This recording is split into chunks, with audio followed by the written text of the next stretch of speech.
안녕하세요. 출애굽기 세 번째 시간입니다. 출애굽기는 말 그대로 애굽에서 나왔다라는 의미입니다. 출애굽기에는 세 가지 큰 그림이 있다고 했는데요. 기억하십니까? 큰 그림은 모세의 이야기, 그리고 두 번째 그림은 출애굽 과정, 세 번째는 시내산 사건입니다. 우리가 지난 시간까지 모세의 이야기와 출애굽 과정에 대해서 함께 나누었고요. 오늘은 이제 마지막 그림인 시내산 사건에 대해서 좀 더 세부적으로 함께 보도록 하겠습니다. 시내산 사건도 세 가지 키워드를 생각하시면 되겠습니다. 첫 번째 키워드는 만나와 메추라기고요. 두 번째 키워드는 십계명, 세 번째 키워드는 아론의 금송아지 사건입니다. 먼저 첫 번째 키워드인 만나와 메추라기를 함께 살펴보겠습니다. 이스라엘은 출애굽하여서 바로 시내산에 도착한 것은 아닙니다. 애굽에서 시내산까지는 대략 3개월 정도의 시간이 걸렸는데요. 문제는 1개월이 지났을 즈음에 식량이 부족하게 되었다는 거예요. 그래서 사람들은 불평하기 시작했는데 하나님께서는 이스라엘에게 이때 만나와 메추라기를 주셨습니다. 그런데 만나는 이스라엘 백성이 가나안 땅에 들어가서 첫 수확을 할 때까지 대략 40년간 매일 먹었다면 메추라기는 그렇지 않습니다. 메추라기는 일시적으로 한 번씩 받았습니다. 성경에는 출애굽기에 한 번, 그리고 민수기에 한 번 이렇게 기록되어 있습니다. 만나는 정확하게 어떤 것인지는 알 수 없는데요. 다만 성경에서는 흰 가시 같다라고 했어요. 맛은 꿀 섞은 과자와 같다고 했고요. 지금 존재하지는 않습니다. 지금 우리가 그림에 보는 것처럼 하얗고 둥근 맛있는 바삭거리는 과자 정도 우리가 생각할 수 있지만 지금은 만나를 우리가 찾을 수는 없습니다. 만나는 매일 이른 아침에 이제 이슬이 지면 온 지면에 이제 있게 되는데요. 그때 만나를 거두게 됩니다. 하루 먹을 수 있는 양만 구할 수 있는데요. 만약에 보관했다가 그 다음날 먹으려고 하면 이미 썩어서 냄새가 나고 벌레가 생긴 것입니다. 다만 금요일에는 하루가 아니라 이틀치를 거둘 수 있었습니다. 왜냐하면 그 다음날 안식일에는 일을 하지 못하기 때문에 이제 금요일날 거둔 것을 안식일 토요일까지 같이 먹을 수 있었는데요. 이때는 하루 이상 보관을 하여도 썩지 않았다라는 것입니다. 뿐만 아니라 하나님께서는 만나를 항아리에 보관하여서 언약궤 안에 넣으라고 했는데요. 참고로 언약궤 안에는 세 가지가 들어 있습니다. 십계명이 적힌 돌판과 아론의 쌍난 지팡이, 그리고 만나를 담은 항아리입니다. 이렇게 만나를 먹으면서 이스라엘은 시내산으로 향하게 되는데요. 그런데 가는 도중에 아말렉과 전쟁하는 장면이 나옵니다. 이 아말렉 사람들은 이동하는 이스라엘 사람들 중에서 뒤처진 사람들을 공격하고 약탈하고 죽이는 그런 민족이었습니다. 300만 명 이상이 이동했기 때문에 그 행렬은 굉장히 길었겠고 그 중에서 이탈자가 혹은 뒤처진 자가 나왔겠죠. 이 아말렉 사람들은 그런 사람들을 집중적으로 노려서 죽였다라는 것이죠. 하지만 이스라엘은 애굽에서 노예로 살았던 터라 전쟁에 대한 경험도 없었고 거기에 대한 병력도 없었습니다. 하지만 여호수아를 중심으로 전쟁을 하였는데요. 굉장히 힘겨운 싸움임에는 틀림이 없었습니다. 이때 모세는 아론과 훌과 함께 산에 올라가서 기도를 합니다. 모세가 손을 들어 기도할 때에 여호수아의 군대가 이겼지만 피곤하여 내려오면 다시 전쟁에서 밀리는 그런 양상이 되었습니다. 이때 아론과 훌이 모세를 앉히고 양 옆에서 손을 붙들어 주었습니다. 여기까지가 만나와 메추라기 사건을 중심으로 나눈 이야기입니다. 다음 키워드인 십계명을 함께 살펴보겠습니다.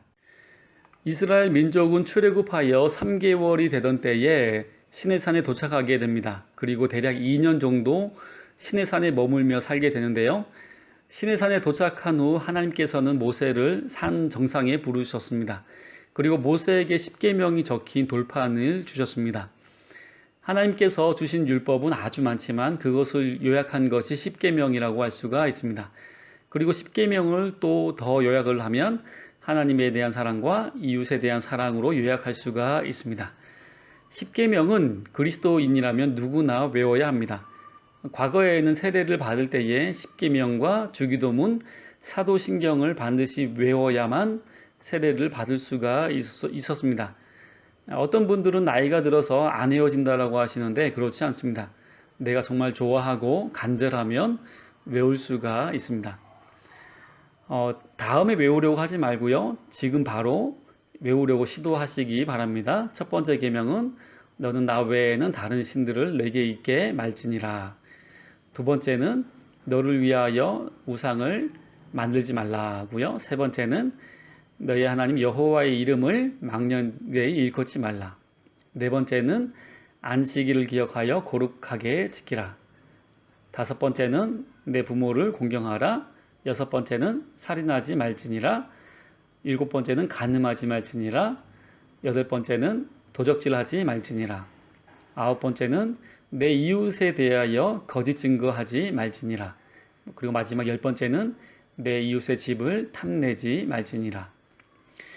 이것을 문장으로 다 외우려면 아무래도 어려울 수가 있습니다. 그래서 각 계명을 먼저는 이해하시고요.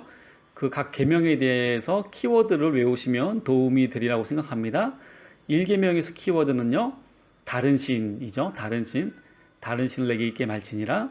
2계명에서는요. 우상입니다. 우상하면은 우상을 만들지 말라 이렇게 떠올리셔야 되고요. 세 번째 계명에서는 이름입니다. 하나님의 여호와의 이름을 망령되이 일컫지 말라. 네 번째에서는 안식일 키워드고요. 다섯 번째 계명에서는 부모, 여섯 번째는 살인, 일곱 번째는 간음, 여덟 번째는 도적질, 아홉 번째는 거짓 증거, 마지막 열 번째는 탐심, 탐내지 말라. 이렇게 각 계명의 키워드를 외우시면 10계명을 조금 더 빨리 외울 수가 있습니다. 다시 한번 해볼까요? 첫 번째 키워드는 무엇일까요? 다른 신. 두 번째는 우상. 세 번째는 이름. 네 번째는 안식일. 다섯 번째는 부모. 여섯 번째는 살인. 일곱 번째는 간음. 여덟 번째는 도적질. 아홉 번째는 거짓 증거. 열 번째는 탐심. 이렇게 각 키워드를 생각하시고 그 키워드에 맞게 우리가 문장을 외우시면 될 것 같습니다. 그런데 각 계명은 그 딱 한 가지만을 의미하는 것은 아닙니다. 예를 들어서 살인하지 말라라고 했을 때에 정말 살인하지 않는 것으로 이 계명을 지켰다라고 할 수가 없다라는 얘기죠. 이 안에는 무수히 많은 복합적인 계명이 포함된 것이라고 할 수가 있습니다. 이 내용은 매우 길기 때문에 우리가 다음 시간에 다루도록 하겠습니다. 여기까지가 십계명에 대한 내용입니다. 다음 키워드인 아론의 금송아지 사건을 함께 살펴보겠습니다. 모세는 40일 동안 산에 올라가 하나님과 함께 있었습니다.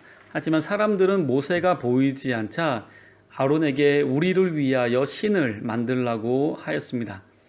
아론은 사람들에게 금을 가져오라고 했고요.